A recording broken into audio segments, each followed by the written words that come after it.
Saya ke Bang Hairul terlebih dahulu. Kalau dari kacamata pengamat militer, Bang Hairul, ini kan sudah mulai dari tahun 2002 begitu ya. Kemudian desakan untuk penangkapan Panji Gumilang ini sudah mulai semakin kuat. Kalau secara keamanan Anda melihat ini apa cukup ada ancaman dengan adanya penangkapan Panji sendiri, karena dari MUI juga sudah hampir mengeluarkan fatwa di tahun 2002. Iya, kasus Mahat Al Zaitun ini ya, ini kan kalau rumornya lembaga ini sudah lama ya dirumorkan melakukan penyimpangan praktik yang menyimpang tadi ya, termasuk juga rumor adanya indikasi keterkaitan Al Zaitun dengan apa yang disebut sebagai gerakan negara Islam Indonesia misalnya begitu. Nah, itu sudah lama. Kalau kita lihat bahkan seperti ada siklus dan intervalnya gitu ya. Setidaknya kalau kita lihat sejak reformasi itu rumor yang terkait dengan Al Zaitun dan NII ini misalnya itu menguat di awal tahun 2000-an, kemudian mereda ketika kekuasaan beralih. Dan merebak lagi di separuh terakhir masa jabatan kedua Presiden SBY, kemudian mereda lagi seiring pergantian kekuasaan. Nah, belakangan ini kan muncul lagi.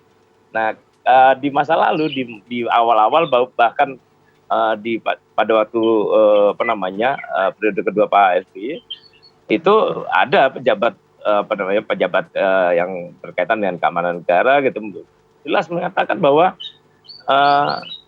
pemerintah tidak menganggap mereka ini sebagai ancaman gitu ya.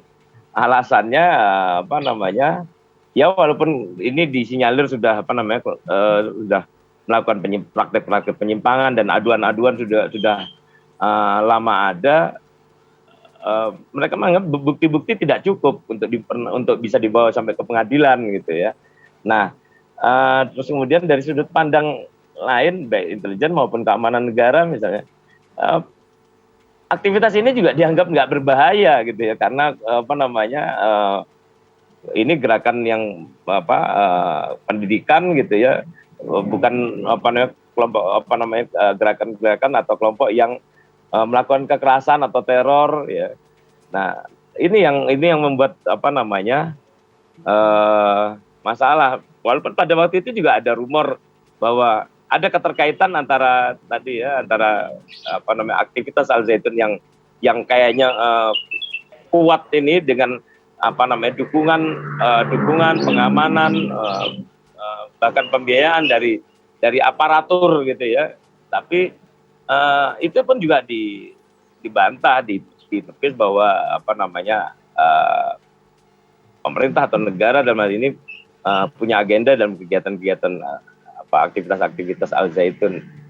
Itu yang saya kira juga perlu diperhatikan, sehingga kalau sekarang ini kesannya kemudian masih misteri, kemudian masih ada ketidakjelasan atau keraguan sikap pemerintah ya dalam penanganan ini yang dilihat dari indikasi berhati-hati, terus berlarut-larut gitu ya. Ini ya sepertinya ya memang ini memperkuat rumor-rumor tadi gitu ya, bahwa ada peran dan keterlibatan katakanlah aparatur negara dalam konteks aktivitas Al Zaitun ini. Oke, Pak Khairul, nanti kita akan lanjut lagi sama Bang Novel juga usai jeda berikut. Tetap bersama kami di Apa Kabar Indonesia Pagi.